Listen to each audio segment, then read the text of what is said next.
पूर्ण परमात्मा, सर्वश्रेष्ठी रचनाहार कबीर देव प्रत्येक युग में इस धरा पर अवतरित होते हैं और एक आम जनसाधारण की तरह लीला करते हुए अपने वास्तविक घर यानी सतलोक की जानकारी भक्त समाज को देते हैं। किंतु उस समय हर कोई परमेश्वर को नहीं पहचान पाता। आज से लगभग 624 वर्ष पूर्व भी पूरी सृष्टि को बुनने वाले पूर्ण परमात्मा कबीर साहिब जी ने काशी नगर की जुलाहा बस्ती में एक टूटी सी झोपड़ी में 120 वर्ष तक कपड़ा बुनने की लीला करते हुए अपने तत्व ज्ञान व सतलोक की महिमा का गुणगान किया और समाज में फैले पाखंडवाद को खत्म कर भक्त समाज को एक सत्य भक्ति प्रदान की, जिसके करने से लोगों को परमात्मा वाले लाभ प्राप्त होने लगे, जिससे प्रभावित होकर उस समय हिंदू और मुसलमान दोनों धर्म के 64 लाख की संख्या में श्रद्धालु कबीर परमेश्वर जी के शिष्य हुए। वहीं दूसरी तरफ कबीर परमेश्वर जी को एक आम भक्त, संत व गरीब जुलाहा समझ उस समय के मुल्ला, काजी, पंडित और ब्राह्मण कबीर साहिब जी की महिमा चारों तरफ फैलते हुए देख ईर्ष्यावश आए दिन उन पर जुल्म करने की असफल कोशिश करते ही रहते थे। उन्हीं में से एक थी राजा सिकंदर लोधी के धार्मिक वीर शेख तकी द्वारा काशी में भंडारे की झूठी चिट्ठियां डालकर परमेश्वर कबीर जी को बदनाम करने की साजिश। इस कबीर ने तो हम सभी का जीना हराम कर रखा है। हमने उसे मारने की कितनी बार कोशिश कर ली, लेकिन वो हर बार किसी ना किसी तरह बच ही जाता है। अब नहीं बच पाएगा। अब की बार मैं ऐसा पैंतरा फेंकूंगा कि उसे काशी छोड़कर भागना ही पड़ेगा। ऐसा क्या सोचा है पीर जी? पास आओ।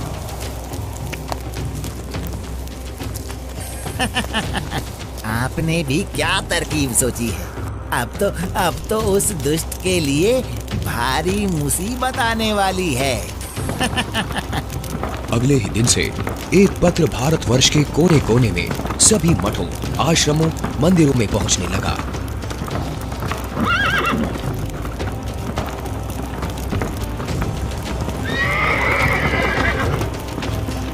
पत्र में लिखा था, मान्यवर कबीर सेठ पुत्र नूर अली अंसारी, जुलाहों वाली कॉलोनी, काशी शहर में 3 दिन का धर्म भोजन भंडारा कर रहे हैं, जिसमें सर्व साधु संत आमंत्रित हैं। भंडारे में प्रतिदिन प्रत्येक भोजन के बाद 1 सोने की मोहर व 2 हर दक्षिणा में दी जाएगी।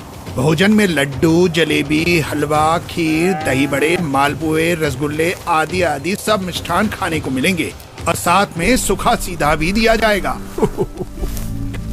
सभी शिष्यों को बता दो, भंडारे में सभी को चलना है।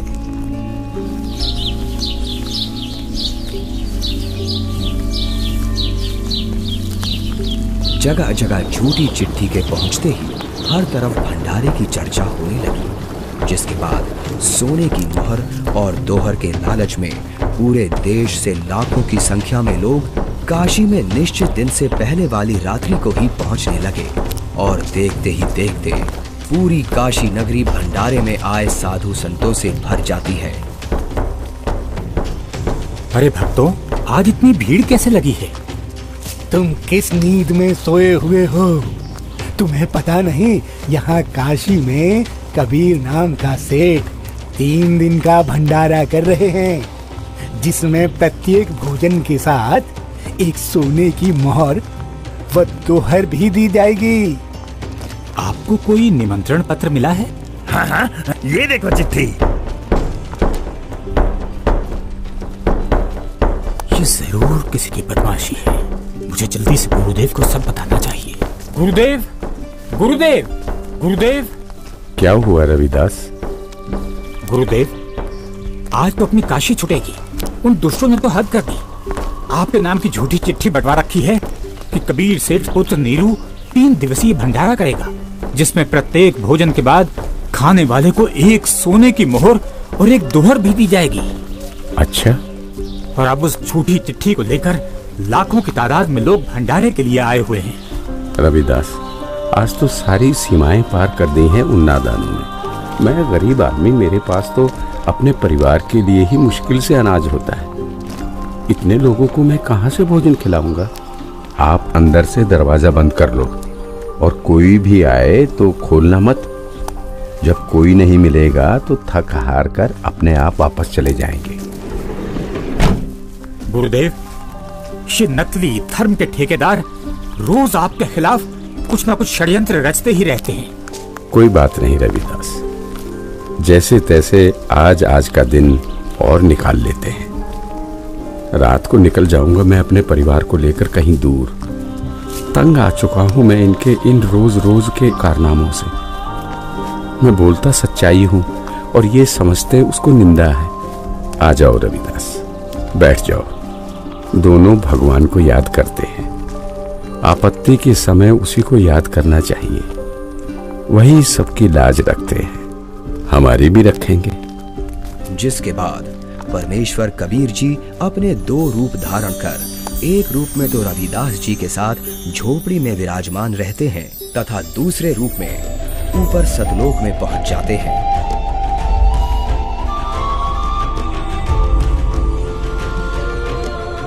जहां असंख्यों बैल उनका इंतजार कर रहे होते हैं, जिनके ऊपर टंगे झोलों में भंडारे के लिए टेंट का सामान और पका पकाया भोजन, लड्डू, जलेबी, कचौड़ी, पकौड़ी सब लदा हुआ है।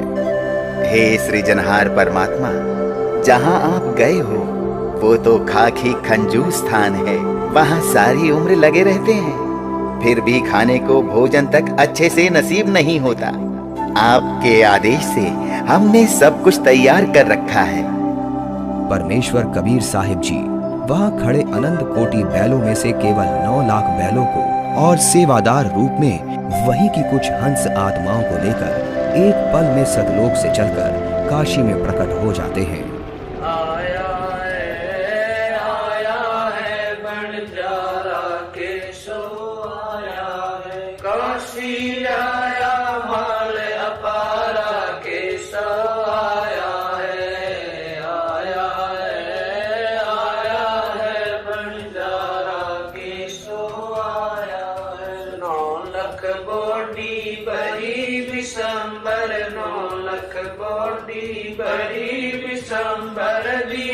कबीर भंडारा के सो आया है, आया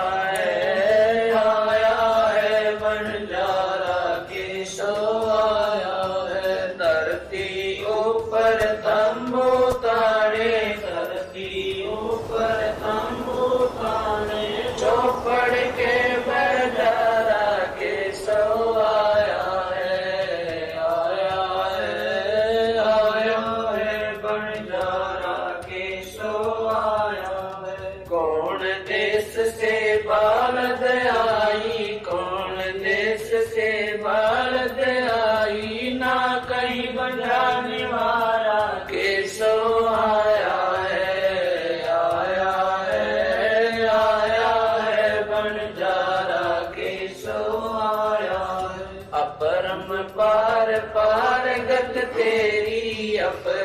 पार पार गत तेरी कित उतरी जलधारा के सो आया है, आया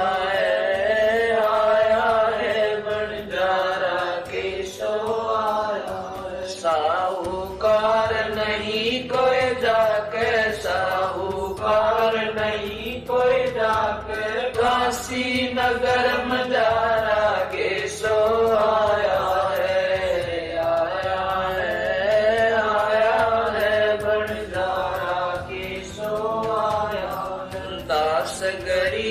कलप से उतरे दास, गरीब कलप से उतरे, जिया पे अलग कर तारा के सो आया है, आया है बंजारा के सो आया है। दास गरीब कलप से उतरे, दास गरीब कलप से उतर जिया पे अलग करता राकेशो आया है, आया है, आया है भंडारा केशो आया है।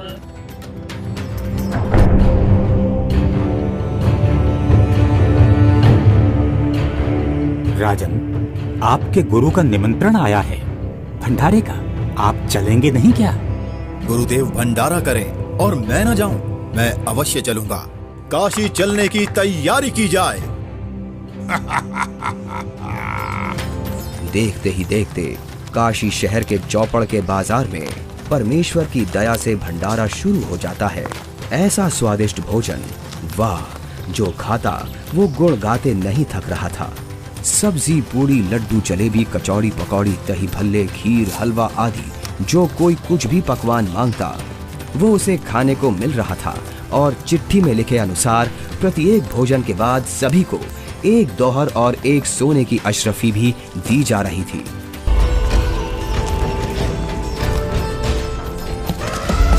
उधर से दिल्ली के बादशाह सिकंदर लोधी भी, जो परमेश्वर कबीर जी का शिष्य हो चुका था, अपने धार्मिक पीर शेख तकी के साथ भंडारे में पहुंच जाता है। अरे ये क्या हो रहा है? ये भंडारा कैसे चल रहा है? भंडारे में परमेश्वर कबीर साहिब जी की जय जयकार सुनकर जहां शेख तकी ने सोचा तो था कि कबीर अपनी झोपड़ी छोड़कर भाग गया होगा और लोग उसको गाली दे रहे होंगे, किंतु उसके विपरीत भंडारा चलते देख शेख तकी के तो तन बदन में आग लग गई। हे भक्तों, कबीर साहिब जी किधर हैं? कबीर साहिब जी का तो मालूम नहीं, किंतु उधर सफेद तंबू में एक व्यक्ति बैठा है, वही भंडारे की सारी व्यवस्था किए हुए है।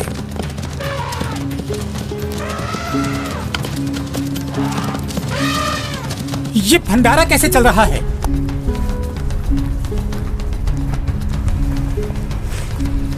कौन है आप और कबीर जी से क्या नाता है आपका? मैं एक बंजारा हूँ और कबीर जी मेरे पगड़ी बदल मित्र हैं। उनका संदेश मेरे पास गया था कि एक छोटा सा भंडारा करना है, थोड़ा सामान लेते आइएगा। और भंडारा चल रहा है। 18 लाख आदमी भोजन कर रहे हैं, ये इसे छोटा सा भंडारा कह रहा है। कबीर जी कहाँ हैं? वो क्यों नहीं आए? हे राजन, उनका दास जो बैठा है, उनको तकलीफ उठाने की क्या आवश्यकता? आप भोजन ग्रहण कीजिए। नहीं नहीं, भोजन भंडारा तो मैं गुरुदेव के दर्शनोपरांत ही करूंगा।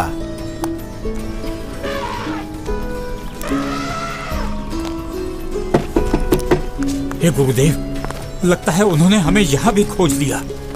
भीड़ शायद घर पूछते पूछते यहाँ तक पहुँच गई है। कोई बात नहीं, आप दरवाजा मत खोलना, कुछ देर बाद अपने आप चले जाएंगे। दरवाजा खोलिए परवरदिगार, दिल्ली से आपका दास सिकंदर आया है। राजन, हम दरवाजा नहीं खोलेंगे। इन लोगों ने तो आज सभी हदें पार कर दी हैं। मेरे नाम से झूठी चिट्ठी डाल रखी है। मैं कैसे निकलूं बाहर? इस बनारस में कोई सेठ भी मेरा ऐसा जानकार नहीं है जो मुझे पैसे उधार दे दे। मैं तो बड़ी मुश्किल से ताना बुनकर अपने परिवार का पालन करता हूँ। इन लोगों ने मेरा जीना मुश्किल कर दिया है। बस आज रात होने का इंतजार है राजन। रात होते ही मैं अपने परिवार को लेकर कहीं दूर चला जाऊंगा। है परवरदिगार, आप मुझे नहीं बहका सकते। आप ही अल्लाह अकबर हो। आपने देखो वहाँ क्या रंग लगा रखे हैं। एक बार दरवाजा खोल दो दाता, दास आपके दर्शन करना चाहता है। खोल दो दरवाजा। राजा सिकंदर लोधी के आग्रह करने पर परमेश्वर कबीर जी जैसे ही भंडारे में चलने के लिए खड़े होते हैं, तभी उनके सर पर अपने आप ही हीरे पन्ने से जड़ा हुआ एक बहुत ही सुंदर मुकुट आ जाता है और कुटिया से बाहर निकलते ही उस परम पिता पर आसमान से फूलों की वर्षा होने लगती है। रविदास जी, आज ये सेवा मुझ दास को दे दीजिए। आप तो रोजाना करते हो।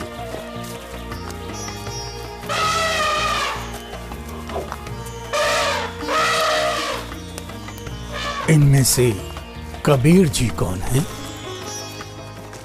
जिस पर बादशाह सिकंदर लोदी चवर कर रहे हैं वही कबीर हैं।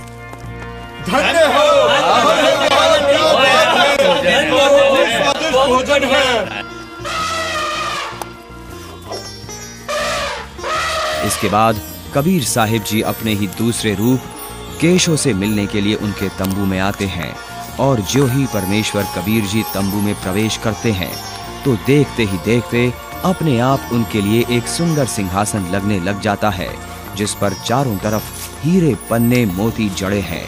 परमेश्वर कबीर साहिब जी आसन ग्रहण करते हैं। उधर परमेश्वर को देखने के लिए भंडारे में आई लाखों की भीड़ टेंट के चारों तरफ इकट्ठा हो जाती है, जिसके बाद केशव रूप परमात्मा कबीर जी से कहते हैं, हे परमेश्वर, आप अपने अद्भुत लोक को छोड़कर इस झूठ कपट वाले लोक में क्यों आ गए? आप इनका भला सोचते हो, इनको अमृत भोजन खिला रहे हो और ये आप ही के विरुद्ध इकट्ठा हुए रहते हैं। केशव, सब लोग मैंने ही रचे हैं, सबका धारण पोषण मैं ही करता हूँ। तू मेरे दुख को नहीं जानता, ये सब मेरे बच्चे ही हैं। अपनी अज्ञानता से ये काल के जाल में फंसकर भयंकर कष्ट उठा रहे हैं और उसी काल के प्रभाव से ये आज मुझे अपना दुश्मन मान रहे हैं। मैं इनको सत भक्ति देकर वापस लेने के लिए आया हूँ। परमेश्वर जी, आप हंस लोक को छोड़ इस जीव लोक में आए, जिनका हाड़, चाम और रक्त का बना शरीर है, जिसमें विष्ठा भरी पड़ी है। आप इनसे कैसे भक्ति कराओगे? केशव, भैंस या गाय आदि को बच्चा होने से पहले उसमें सिर्फ हाड़ चाम होता है, दूध नहीं होता। और जब बच्चा हो जाता है तो उसी हाड़ चाम के शरीर से दूध की बाल्टी भी भर जाती है। ठीक इसी प्रकार मैं इनमें भक्ति प्रवेश करूंगा और उस भक्ति से इस हाड़ चाम के शरीर में ही इनको सतलोक प्राप्ति होगी। हे परमेश्वर, ऐसे लोक में जहाँ जमीन पर पांव रखते ही दंड लगता है, ऐसे गंदे लोक में आपकी रहनी पर मैं बलिहारी हूँ। वही शेख तकी की चाल उसी पर उल्टी पड़ गई। उसने लोगों को इकट्ठा तो इसलिए किया था कि कबीर किसी को भोजन करा नहीं पाएगा और लोग उसको गालियां देंगे, लेकिन कबीर जी ने उन इकट्ठा हुए लाखों भक्तों को 3 दिन तक मोहन भोजन भी खिलाया और सोने की मोहर व दोहर देकर सत्संग से उनका अज्ञान अंधेरा भी हटाया। फिर भी ये सब शेख तकी से देखा नहीं गया। उसके अंदर जलती ईर्ष्या की आग इतने महान समागम में भी कमी ही ढूंढ रही थी और इसी आग में शेख तकी मुंह बनाकर सिकंदर लोधी से कहने लगा, चलो राजन, इसने क्या भंडारा किया है? बहुत अच्छा सा किया है। ऐसे ऐसे तो हम 100 भंडारे कर देंगे। शेख तकी ने जब इतना कहा ही था कि बोलते बोलते उसका मुंह टेढ़ा का टेढ़ा ही रह गया और वो गूंगा बहरा भी हो गया। उसने कुल 52 बार कबीर साहिब जी पर जुल्म किए, परंतु ये उसके जीवन की आखिरी बकवाद थी जो उसने कबीर परमेश्वर जी के साथ की। 3 दिन तक समागम चला। तीसरे दिन सेवकों ने बचा हुआ सामान व टेंट आदि बैलों पर लाद दिया और चल पड़े।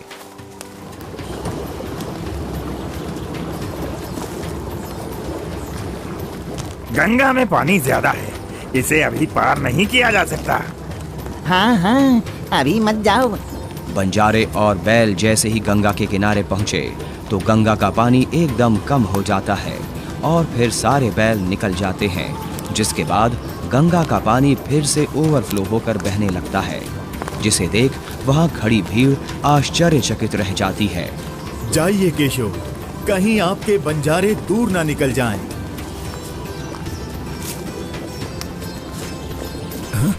ये क्या? कहाँ गए बैल, कहाँ गए बंजारे?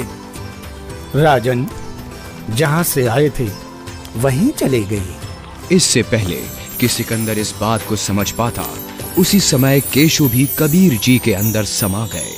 सिकंदर दंग रह गया, रोते हुए कबीर परमेश्वर जी के चरणों में दंडवत की।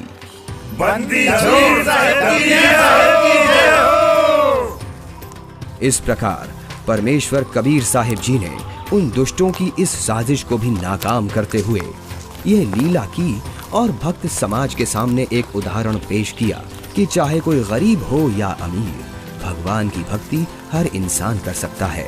जैसे मैंने कपड़ा बुनकर अपना व अपने परिवार का पेट पाला और भक्ति भी की, तो समय आने पर परमात्मा ने मेरी लाज भी रखी। उसी प्रकार आप भी मुझ पर यानी परमात्मा पर विश्वास करो और भक्ति करो। फिर देखना, जब कभी भी आपको मेरी आवश्यकता होगी तो मैं आगे खड़ा मिलूंगा। पर्वत पर्वत मैं फिरा, कारण अपने राम सही के संत मिले, जिन सारे सब काम सच्चा है। अभी आपने देखी सत्य घटना पर आधारित 2D एनिमेशन वीडियो। आप सुनिए परमेश्वर कबीर जी और उन्हीं के रूप में आए केशव बंजारा जी की वार्ता की पूरी कथा का सार अमृतवाणियों के द्वारा संत रामपाल जी महाराज के मुखारविंद से। चौपड़ के बाजार फिर कर आए के सो पास, गरीबदास कुर्बान गति क्या क्या कहूँ विलास। पाट पटंबर बस गए ऊपर हीरे लाल, गरीबदास साहेब धनी डाये मुक्ता माल। केसो और कबीर का तंबू माई मिलाप, गरीबदास 8 पैर लग गोष्ठी निजगर गाप। केसो कहत कबीर से पूछत बाता बीन, गरीबदास क्यों उतरे ऐसे मुल्क मलीन।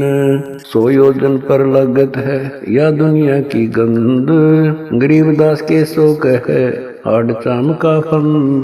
सुन कबीर सुर भेद हूँ कैसो कष्ट करंत, गरीबदास गंदे मन से मेला आन भरंत। बिष्टा जिनके देह में मगन फिरे दिन रात, गरीबदास के सो कहे जिन सिर यम की घात। सुन कबीर मन भावने तुम्हारी बात अगाध, गरीबदास के सो कहे तुमसे तुम ही साध। धन कबीर कुर्बान जा ऐसी रही तुम्हार, गरीबदास के सो कहे छोड़िए गंदा संसार। नरक भरे तिस उदर है रुदर भरी सब देह, गरीबदास के सो कहे या मनुष्य मुखे है। राम नाम कैसे भोर नरक नगीन शरीर, गरीबदास के सो कहे विलंबे कहाँ कबीर। दम बिन दे ही सही नहीं जमी आसमान, गरीबदास के सो कहे जहाँ रहन स्थान। हीरे पीले मोती जहाँ हीरे बदन सफेद, गरीबदास के सो कहे सुनो देश का भेद। लाल श्याम जहाँ रतन है नहीं भौतिक आकार, गरीबदास के सो कहे चल कबीर परिवार। सुन के सो अब वंदना कह कबीर संदेश, गरीबदास लोक में है हमारा परवेश।